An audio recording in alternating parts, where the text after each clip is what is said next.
Atëherë përshëndetje.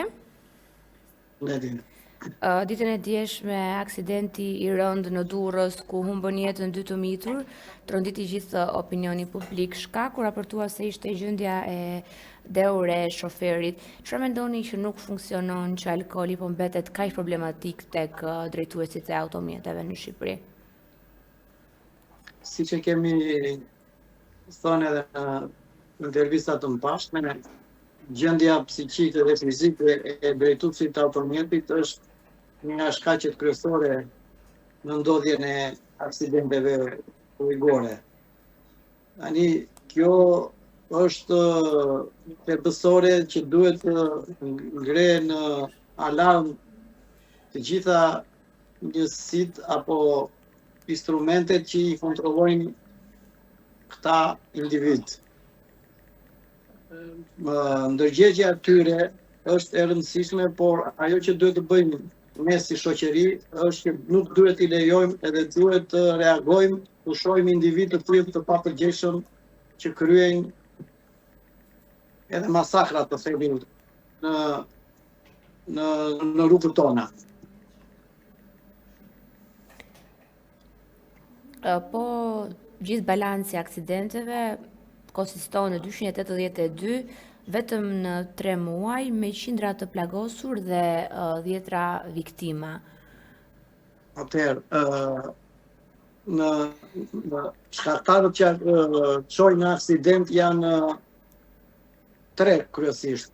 Gjendja psiqike fizike e drejtuesit të mjetit, gjendja mekanike e automjetit, si dhe gjendja e rrugës.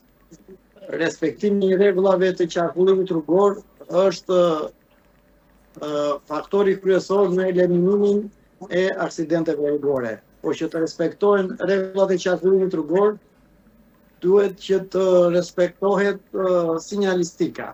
Pra duhet që në rrugët tona të ketë sinjalistikë dhe të jetë sinjalistika e duhur, si dhe gjendja teknike e rrugës.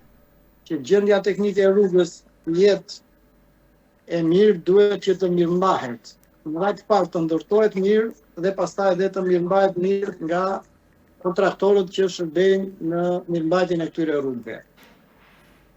Kështu që duhet që të gjitha elementet të funksionojnë në mënyrë që ne të shmangim aksidentet, sepse situata me të vërtetë është emergjente dhe është e rrezikshme.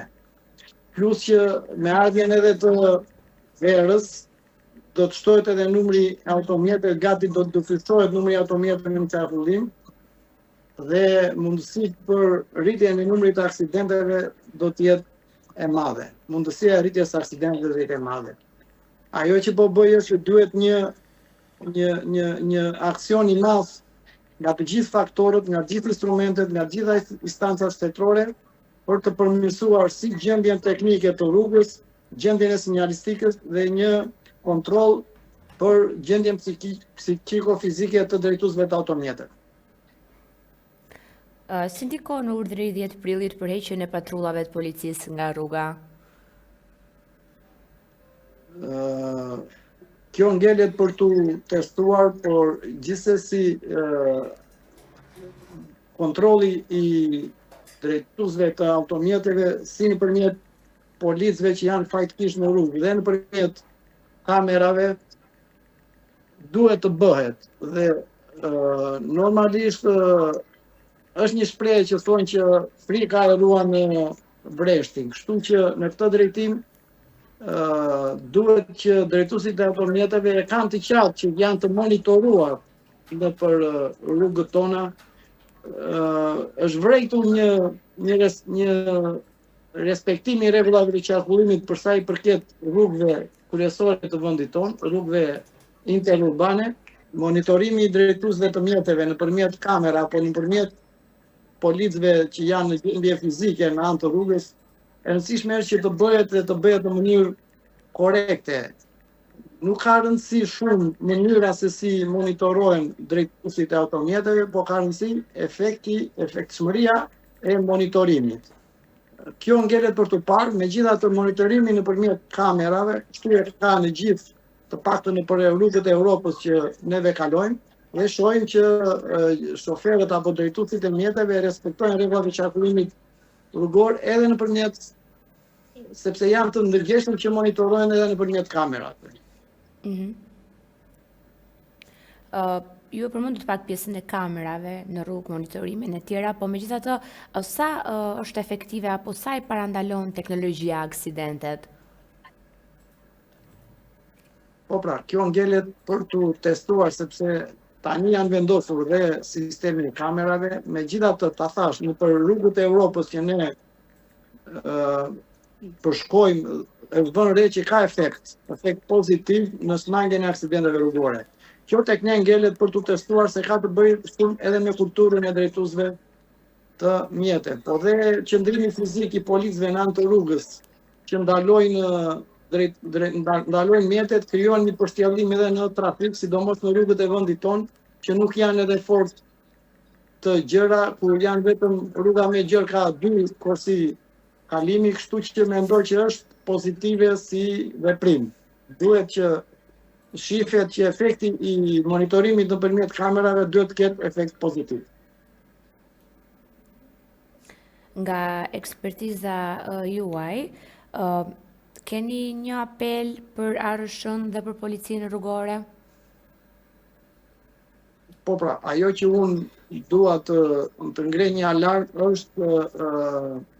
është momenti që autoriteti rrugor shqiptar, po dhe pushteti lokal, bashkitë, si dhe institucionet e tjera që ndërtojnë rrugë, është thjesht të bëjnë punën e tyre, të zbatojnë ligjin, sepse ka një vendim të Këshillit të Ministrave që thotë që çdo investim infrastrukturor, domethënë me thënë më qartë, çdo rrugë që ndërtohet apo mbimbahet, duhet i nënshtrohet auditimit dhe inspektimit të sigurisë rrugore. Nga autoriteti rrugor shqiptar kjo është bërë pjesërisht, rrugët që mirëmbajnë nga autoriteti rrugor shqiptar i janë ushtruar inspektimit të sigurisë rrugore nëpërmjet inspektorëve të licencuar për këtë siguri, kështu që ky hap duhet të illet edhe nga pushteti lokal, nga autoriteti rrugor, ndërsa për policinë e shtetit është që ta bëjë punën e tyre sa më mirë, të monitorojnë dhe të jenë në vigjilencë të monitorimit të drejtuesve të automjeteve. Natyrisht që kultura e drejtuesve të mjeteve ka të bëjë shumë, sepse policia e qarkullimit rrugor monitoron lëvizjen e automjeteve në rrugë. Nuk mund të kontrollojë çdo lokal që shkojnë drejtuesit e mjeteve pinë, apo ka të bëjë shumë me kulturën e drejtuesve të mjeteve. Shumë faleminderit për intervistën të qarta. Mirupafshim. Kalofsh bukur, mirupafshim.